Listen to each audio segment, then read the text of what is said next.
Au bord de l'eau, bleue, calme et limpide, surgissant de la terre odorante et humide, se dresse un arbre majestueux, centenaire, qui ploie sous le poids de ses fruits légendaires.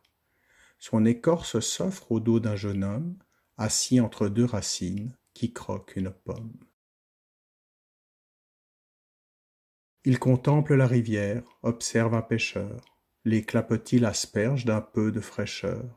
Des myriades de gouttelettes retombent alentour, se suspendent au brin d'herbe et savourent les rayons du soleil qui se reflètent en elles, donnant à la berge des couleurs d'arc-en-ciel.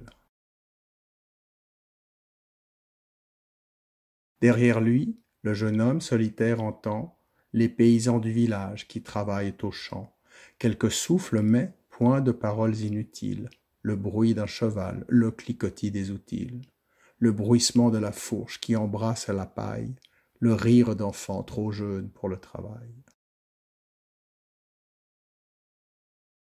Le pêcheur sort une truite du bout de sa canne, dont le fil tendu n'est pas celui d'Ariane.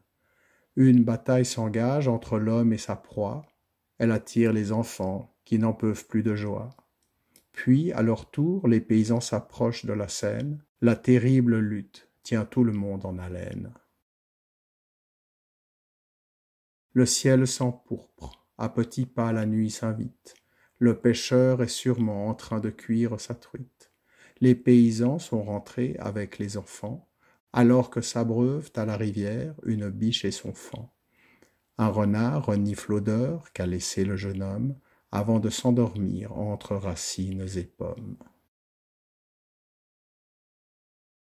Seul le vent s'agite dans la nuit étoilée, le dernier souffle de feuilles bien trop colorées. Il les invite à suivre sa dernière chorégraphie. Elle se laisse emporter, belle, épanouie. Et valse gaiement le temps d'une rafale, les feuilles et le vent, sous la lune et les étoiles.